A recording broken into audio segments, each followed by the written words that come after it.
Nous avons bénéficié d'une bonne prise en charge. Franchement, le personnel médical et paramédical a fait preuve d'un grand dévouement. J'étais incapable de parler, diarrhée, vomissements, maux d'estomac, mais maintenant, Dieu merci, je me sens beaucoup mieux. Comme vous voyez, l'hygiène est de rigueur. Il y a l'eau de Javel et le savon. Ici, dans l'hôpital spécialisé dans les maladies infectieuses d'El Qattar, d'importants moyens humains et matériels sont mobilisés pour prendre en charge les personnes atteintes de choléra. Tout le service des maladies infectieuses est stérilisé. Nous avons pris toutes les dispositions nécessaires. Le personnel médical et paramédical est entièrement mobilisé, de même que l'administration.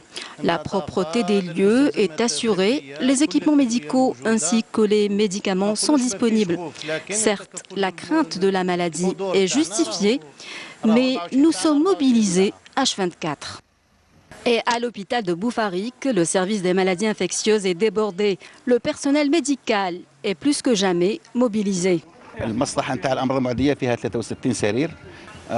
Le service des maladies infectieuses dispose de 63 lits. Nous avons conforté cette capacité par les lits du service de médecine interne, ce qui fait que le nombre total de lits disponibles est de 104.